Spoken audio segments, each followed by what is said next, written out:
জুলাই আগস্টের প্রত্যাশা নিয়ে যে সরকার এসেছিল সেই সরকারই কি এখন সেই স্বপ্নকে তিলে তিলে শেষ করে দিচ্ছে? জনপ্রিয় কন্টেন্ট ক্রিয়েটর পিনাকি ভট্টাচার্য সম্প্রতি তার এক ইউটিউব ভিডিওতে এমন চাঞ্চল্যকর দাবি করেছেন। তার মতে ইউনূস সরকারের পতন হয়তো সময়ের ব্যাপার মাত্র। কিন্তু কেন পিনাকি হঠাৎ এই বিস্ফোরক মন্তব্য করলেন? কি আছে তার এই ভিডিওতে যা এত আলোচনা জন্ম দিয়েছে? চলুন দেখে নেওয়া যাক।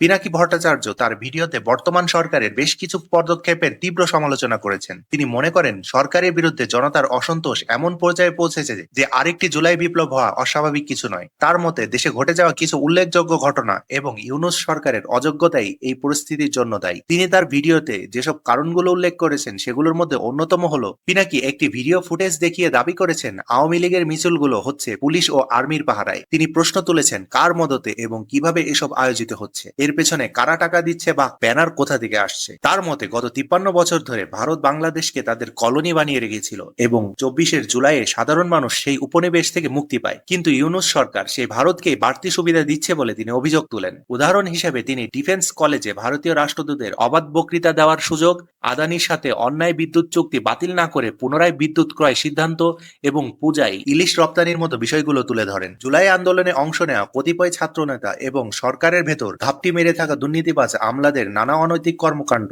ও সরকারি টাকা আত্মসাৎ মানুষকে সরকারের প্রতি দিন দিন অজনপ্রিয় করে তুলছে বলে তিনি মন্তব্য করেন। এছাড়াও পিনাকি তার ফেসবুক পোস্টে দাবি করেছেন তার এই ভিডিওটি বাংলাদেশে সরকারিভাবে ব্লক করে দেওয়া হয়েছে যাতে সাধারণ মানুষ তার এই সমালোচনা ভিত্তিক ভিডিওটি দেখতে না পারে। এই সকল প্রেক্ষাপটে পিনাকি ভট্টাচার্য বর্তমান সরকারকে সতর্ক করে বলেছেন এমনটা চলতে থাকলে দ্রুতই দেশের মানুষ আরেকটি জুলাই বিপ্লব করবে যা নেপালের সাম্প্রতিক আন্দোলনের মতোই হতে পারে। দর্শক, পিনাকি ভট্টাচার্যের এই সকল মন্তব্যের সাথে কি আপনি একমত, নাকি এসবের পেছনে তার অন্য কোনো উদ্দেশ্য আছে বলে আপনি মনে করেন?